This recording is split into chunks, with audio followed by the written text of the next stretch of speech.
بيبدأ فيلمنا بتاع النهاردة بنمر اسمه شريخان بيطارد بشر في الغابة، وبيكون موجود أم شايلة ابنها الرضيع وبيبقى اسمه موكلي. فالنمر بيموت جوزها وبيموتها هي كمان، والنمر مش بيشوف الطفل وبيقعد وحيد في الغابة، وبتبقى قاعدة جنبه حية كبيرة اسمها قاب تحميه. وبعد كده بنشوف نمر اسود اسمه باجيرا بيشوف موكلي وبيستغربه وبياخده وبيروح بيه على قطيع الذئاب، ولما بيطمن انه امان بيمشي. وبتطلع الذئاب الصغيرة وبتقعد تتفرج على موكلي وبتستغربه، وبنلاقي امهم خرجت وبيبقى اسمها نيشا وبتستغرب من وجوده وازاي وصل لهنا. وبيطلع جوزها هو كمان وبيقول لها انه اول مرة يشوف البشر من قريب كده، وان هم قد ايه صغيرين ومفيش منهم خوف. وبعد كده بيوصل الضبع وبيشوف الطفل، فالام نيشا وجوزها بيقفوا له، والضبع بيمشي علشان يوصل المعلومة دي لشريخان. فنيشا عشان تأمن موكلي بتروح لرئيس القطيع بتاعهم وبيبقى اسمه أكيلا، علشان أكيلا يحميه من شريخان لما يجي يهجم عليه.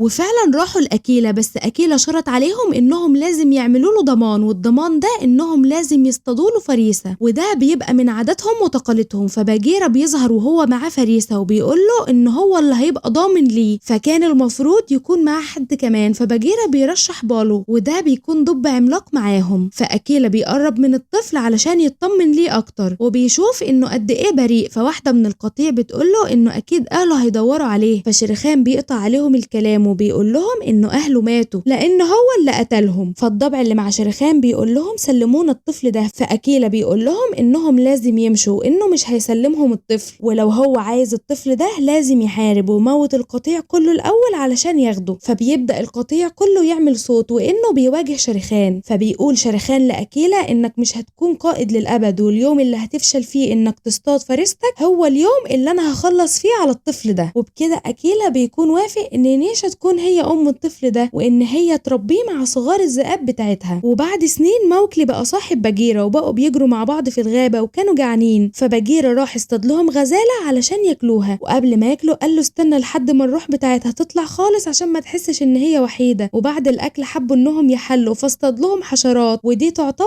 البروتينات والحلويات بتاعتهم. فموكلي وهو قاعد بيرغي مع باجيرا بيقول له ان هو ليه مختلف عن باقي الذئاب. فباجيرا جبر بخاطره وقال له علشان انت مميز جدا عنهم. فموكلي ما انضحكش عليه بالكلمتين دول وراح سأل بالو نفس السؤال، لكن بالو رد عليه بعنف وقال له ايوه انت مختلف جدا عننا، وانت لازمك تدريبات كتير جدا علشان تعرف تتعايش معانا. ومن ضمن التدريبات دي انه جاب له عقرب وحطه عليه وقال له ده علشان اقيس الثبات بتاعك، يعني يا تنجح يا تموت. وبعد ما موكلي خلص معاه تدريبات راح علشان يشوف من بعيد قرية البشر وايه اللي فيها، وبنشوف الذئب بوت وهو جاي وبيتسابقوا مين اللي هيوصل اسرع للذئاب. واول ما بيوصلوا للذئاب اخواتهم بدأوا يتنمروا على بوت وعلى موكلي وانهم مختلفين، وقعدوا يتخانقوا معاهم. فامهم جت وفضت الخناقه دي. وبعد كده بنيجي وبنشوف الذئاب وهم رايحين يتسابقوا علشان يشوفوا مين اللي هيوصل اسرع علشان ياخدوهم معاهم للصيد، وكان اللي هيخسر هو اللي باجيرا هيمسكه. فبدأ السباق، لكن موكلي تعب وبعد عنهم وراح يرتاح. فلقى ان في قرد منزل له فاكهه من الشجره وقعد يلعب معاه. وهم بيلعبوا بالو جه وشاف موكلي وهو بيلعب معاهم وقال له رجعت تاني تلعب مع القرود، وان القرود دي خطر وانهم مش بيلتزموا بالقوانين فالافضل البعد عنهم. فموكلي قال له انا مش بخاف منهم. فقال له المتخلفين بس هم اللي مش بيخافوا من القرود، وقال له ان القرود دول مش بيخافوا غير من قاو، هي الحية اللي موجودة من بداية وجود الغابة، وانها بتعرف تشوف الماضي. وهم بيتكلموا بيلاقوا بقرة مقتولة ومرمية، وبيقول له ان دي من حيوانات البشر، وان ممنوع في القوانين عندنا ان احنا نقرب من حيوانات البشر علشان نسلم من شرهم. فبالو راح للقطيع تاني علشان يبلغهم باللي شافه، وان اللي عمل كده سابها مكشوفة علشان نشوفها ونعرف هو مين. فقال هو اكيد شرخان ورجع تاني. فبعد كده بنشوف القطيع كله قلب على أكيلا من خوفهم، وده كله بسبب ان أكيلا هو اللي سمح ان موكلي يعيش معاهم. فبدأ أكيلا يتعصب وقال لهم امشوا من قدامي وانا هتصرف، وقال لهم ان موكلي لازم يكون جاهز للجري علشان لو نجح فيه القطيع هيقبلوا معاهم. لكن باجيرا ما كانش موافق لان الغابة بقت خطر عليه وبيبقى عاوز يوديه للبشر. وبعد كده بنشوف بالو هو بيعلمه ازاي يتسلق بايده من شجرة لشجرة علشان يعرف يتنطط ويهرب من اي هجوم. وبعد ما بيخلص تدريب بنشوفه هو في المية وبيعوم وبيغوص في المية، وهو تحت المية بيشوف شرخان وهو جاي بيشرب من المية وبقه كله دم. ففضل تحت المية وثبت رجليه على الارض علشان ما يطلعش فوقيها. واول ما مشي شرخان موكلي طلع جري بسرعة وكان نفسه هيتقطع، وشرخان بيحس بيه وبيجري وراه، بس موكلي بيقع في الفخ اللي كان كانوا عاملينه البشر. وبنشوف ان باجيرا سمع صوت موكلي وهو بيصرخ، وبعد كده شرخان بيمشي وبنشوف حاجة نازلة طويلة وبتلف حوالين موكلي وبتطلعه لفوق، وبنعرف ان دي زلومة الفيل. وبعد ما طلعه بص للفيل ولقى ان نابه كان مكسور، وباجيرا بيوصل لكن بيخاف انه يقرب من موكلي والفيل موجود. فالفيل بيمشي وباجيرا بياخد موكلي وبيطلع يجري. وبعد كده بنشوف باجيرا وهو بيقول لموكلي ان الناس دي هنا علشان يصطادوا النمر اللي بيخلص على حيواناتهم، لكن صعب جدا لان شرخان ذكي ومش بالسهولة دي حد يصطاده، علشان كده أأمن مكان ليك ان انت تروح على قرية البشر. فموكلي بيسأله ليه اروح؟ قال له علشان انت بشري. فموكلي بيزعل وبيقول له انا نمر مش بشري. وبعد كده باجيرا بيبدأ يحكي له على اللي عمله شريكان في باباه ومامته، وانه دلوقتي عايز يعمل فيه زي ما عمل فيهم. فموكلي بيقول له ان القطيع هيحميني، فبيقول له ده لو انت كسبت في المسابقة بتاعة الجري. فموكلي زعل ومشي. وتاني يوم بنشوفهم وهم مستعدين للاختبار بتاع الجري، وان باجيرا هو اللي هيجري وراهم واللي هيمسكه هو اللي هيكون خسران. ولان موكلي ابطأ منهم بدأ انه يستخدم الشجر ويتسلق عليه زي ما بالو كان معلمه، وبياخد طريق تاني لكنه بيودي على نفس الطريق اللي فيه السباق. بس باجيرا كان بيطارده هو وبس، لكن موكلي عرف يهرب منه وكمل لحد ما كان خلاص هيكسب السباق، لكن باجيرا بيظهر في اخر لحظة وبيمسكه، وكده هو قدام القطيع خسر. فبالو بيقول له انت معرفتش تسيطر على تركيزك. فموكلي بيدافع عن نفسه وبيقول له هو ما كانش بيطارد حد غيري. وموكلي بيبقى حزين جدا وباجيرا بيبص له بحزن هو كمان، وموكلي بيسيبهم وبيمشي. وهو ماشي زعلان في الغابة بتبدأ القرود تلعب معاه وتنزل له فاكهة تاني. وفي الوقت ده بوت بيوصل عشان يصالحه، لكن بيشوف القرود وهي بتسحب موكلي وبتخطفه. وبعد كده بنشوف بالو وهو بيلوم باجيرا على اللي عمله، لكن باجيرا بيقول له انه عمل الصح، وبيمسكوا في بعض وبالو ادى لباجيرا حتة قلم سخن. وبعد كده خبطوا في شجرة، وفي وسط الخناقة بيوصل بوت وبيقول لهم ان القرود خطفت موكلي. فبيجري بسرعة بالو وباجيرا علشان ينقذوه. وبنشوف القرود وهي عمالة تشد في موكلي وهو مش عارف يخلص منهم، وبيخبطوه في صخرة وبعد كده بيسلموه لشرخان. وبنشوف القرد الصغير اللي قاعد جنب موكلي بيحاول ان هو يفوقه علشان شرخان ما ياكلوش، لكن شرخان بيضربه. وبعد كده عمل جرح في دراع موكلي كله، وكان لسه بيفتح بقه علشان يهجم عليه وياكله، لكن بالو وباجيرا بيوصلوا في اخر لحظة. وبنشوف ان القرود بيهجموا عليهم لكن بيعرفوا يخلصوا منهم وبياخدوا موكلي وبيمشوا. وبعد كده بنشوف موكلي وبيبص على القطيع وهم رايحين يصطادوا، وبيكون زعلان جدا، لكن بوت بيجي وبيقول له ما تزعلش احنا مميزين. لكن موكلي بيجرحه وبيقول له لا احنا مختلفين عنهم وما نعرفش نعمل حاجة. فبوت بيزعل جدا ومشاعره بتنجرح، وموكلي بيحاول يعتذر منه لكن بيبقى مشي خلاص. وبنشوف بعد كده أكيلا بيكون رايح علشان يصطاد فريسته اللي بيصطادها كل موسم علشان يفضل قائد القطيع، والفريسة بتشوفه وبتهرب منه وبيفضل يطاردها. وفي الوقت ده موكلي بيكون راح للمكان اللي موجودة فيه كا، وبتسأله وبتقول له هو انت خايف مني؟ بيقول لها لا. وبعد كده بيسألها بيقول لها انت ليه انقذتيني من القرود؟ وبتقول له ان الغابة كلها بتطاردك وانك مش مجرد شخص عادي. في الوقت ده بيكون لسه أكيلا بيهاجم فريسته ومش بيعرف يمسكها، وبكده ما بقاش قائد للقطيع. وفي الوقت ده بتقول قال موكلي انت في يوم من الايام هتقتل والغابة كلها هتسمع كلامك انت. فشرخان بيقعد مكان أكيلا ومعاه الخادم بتاعه وشلة القرود، وكمان بنعرف انه معاه شوية ذئاب كده مؤيدين ليه. فأكيلا بيجي وبيشوف ده، فشرخان بيقول له ان قانونك بيقول ان انت لو فشلت في صيد الفريسة بتاعتك فالذئاب تقدر ان هي تهاجمك على المنصب ده. وفعلا الذئاب اللي كانت مع شرخان بتهاجم أكيلا، وأكيلا بيحاول ان هو يدافع عن نفسه ويقاوم لكن بيتصاب إصابة جامدة. فبيجي موكلي وبيشوف اللي بيحصل وبيشوف ان شرخان واقف وبيجري بسرعة وبيروح قرية البشر وبياخد من عندهم خشبة وبيولعها بالنار وبيروح تاني ليهم وبيخوفهم كلهم بالنار، وبيقول لشرخان انه لو شافه تاني موجود هنا هو واي حد تبعه هيولع فيه. وفعلا شرخان بيمشي لانه ما بيعرفش يمسكه. بعد كده بنشوف أكيلا وهو بيقول لموكلي امشي من هنا علشان انت استعملت أسلحة البشر ضدنا وده مش من ضمن قوانيننا وجبت لنا العار. وموكلي بيزعل جدا وبيتصدم وبيمشي وبيشوف أمه نيشا وبالو وباجيرا ومحدش فيهم بيأيده. فبيمشي وبيوصل على قرية البشر وبيشوفهم محاوطينه وبيخاف منهم وبيهددهم بالنار، فواحد من وراه بيضربه وبيقع يغمى عليه. وفي تاني يوم لما بيفوق بيلاقي نفسه محبوس في قفص، وبالليل بيلاقي باجيرا جايله وبيقوله انه الافضل ليك ان انت تعيش مع البشر وان انت لازم تكسب ثقتهم. فموكلي بيكون زعلان جدا وبيعيط، وكمان باجيرا بيكون زعلان قوي. فالراجل اللي ضرب موكلي بيشوف اللي حصل ده، وفي تاني يوم الراجل ده بيطلعه من القفص وبيكون اسمه ليكول وبيعلمه ازاي يصطاد فريسة بالسكينة، وموكلي بيكون جعان جدا وبياكل اللحمة من غير ما تستوي، والصياد ده بيكون مهمته ان هو يصطاد شريكانه. وبيسأل موكلي عن الجرح اللي في ايده وبيقول له ان ده من النمر، فبيقول له فبيقول له انا كمان اتجرحت من النمر ده. وكل ده بيكون شريخان شايفهم. وبعد كده بنشوف واحدة كانت بتعلمه ازاي يعيش معاهم ويتعامل معاهم، ولما حب يشكرها على اللي بتعمله معاه جاب لها هدية حشرة، ودي كانت حاجة حلوة قوي بالنسبة له. وهو بيلعب بيشوف الذئب اللي اتربى معاه من صغره وبيفرح لانه وحشه قوي، وبيروح له وبيقول له احنا محتاجينك لان كل اللي كانوا بيساندوا اكيلا مشيوا، والباقيين بييجوا كل يوم يهددونا لان شريخان بقى القائد بتاعهم. فموكلي بيقول له دي مش مشكلتي لان انا لما احتجتكم محدش فيكم وقف جنبي. وبالليل موكلي دخل اوضه الصياد لكله وبيلاقي تعابين متحنطه وقرود متعبيه في برطمانات وراس بوت صاحبه، واول ما شافها عيط جامد وقرر ينتقم من اللي شافه ده. وراح على اوضه الصياد بقى لقى نص ناب الفيل اللي انقذه من الفخ، وجاله فكره افضل وراح عمل اتفاق مع الفيل وقال له هسلمك الصياد اللي كسر نابك قصاد انك تساعدني اطرد النمر من الغابه. فموكلي راح للذئاب وقال لهم لازم نقتل النمر. فاكيلا قال له افضل ان اموت لكن ما اخلفش قوانين الغابه. فقال له بكره النمر هيموت وسابه ومشي. وفي تاني يوم موكلي بينادى على شريخان ومعاه في ايده سكينه، واول ما شريخان بيوصل موكلي بيعمل صوت شبه الديب، وبنلاقي ان الافيال ظهرت وحصرته وكل ما يحاول يهرب يضربوه. وبنشوف ان البشر بيتفرجوا على اللي بيحصل وموكلي بيضربه بالسكينه ونط فوق، وبدات المعركه وكانت صعبه جدا، لكن اخيرا عرف يثبت شريخان وحط السكينه في بطنه. وبنشوف ان الصياد شافهم وبدا يضرب نار عليه، وموكلي قال للفيل ان ده الصياد اللي كسر نابك. واكيلا كان لسه مصمم انه يلتزم بقوانين الغابه، لكن اتباعه راحوا يساعدوا موكلي. فالفيل في الوقت ده كان رايح للصياد، والصياد كان بينشل على شريخان لكن الطلقه جت في موكلي، وبعد ما اتصاب شريخان رجع له تاني علشان يفترسه، لكن الصياد بينقذه وبيضرب طلقه على شريخان، واكيلا بيهجم على شريخان هو كمان عشان ينقذ موكلي. وبنشوف بقى الفيل اللي هجم على الصياد وتقريبا فعصه، لكن شريخان بيقتل اكيلا وبيقوم تاني علشان يهجم على موكلي مره تانيه وبيوصل باله. وشريخان هرب واكيلا كان بيطلع في الروح ووصى بان موكلي يمسك القياده من بعده، وبعد كده مات. وموكلي